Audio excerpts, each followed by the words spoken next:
আজকের রেসিপি সবজি দিয়ে রুই মাছ। তো রেসিপিটা যেরকম সহজ পাচ্ছ খুবই সুস্বাদু। তো রেসিপিটা আমি কেমন করে করলাম দেখে নেওয়া যাক। প্রথমেই আমি মাছগুলো ধুয়ে পরিষ্কার করে নুন হলুদ মাখিয়ে নেব আর সবজিগুলো কেটে নিয়েছি।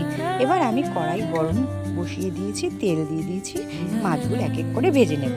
মাছগুলো ভাজা হয়ে গেলে ওই তেলের মধ্যে কালো জিরে আর আমি পেঁয়াজ দিয়ে দেবো। একটু নাড়াচাড়া করে নিয়ে দিয়ে দেবো এবার কয়েক টুকরো টমেটো দিয়ে একটু নাড়াচাড়া করে ভাজা হয়ে গেলেই এবার আমি দিয়ে দেব সবজি। আমি এখানে সবজি বলতে পটল, কুমড়ো, আলু আর ডাঁটা ব্যবহার করেছি, সজনে ডাঁটাটা আমি পরেই দিয়েছি। এর মধ্যে দিলাম নুন, হলুদ, চেরা কয়েকটা কাঁচা লঙ্কা আর দিয়ে দেবো আদা বাটা। এগুলো দিয়ে আমি সমস্ত সবজিগুলোকে ভালো করে ভাজা করে নেব, ভেজে নেব। সবজিটা ভাজা হয়ে গেলেই আমি করে রেখেছিলাম গরম জল দিলে খাবার ভালো সুস্বাদু হয়, তাড়াতাড়ি সেদ্ধ হয়ে যায়। দিয়ে আমি গরম জল অ্যাড করে দিয়ে 15 মিনিটের মতন হাই ফ্লেমে রেখে রান্না করে নেব।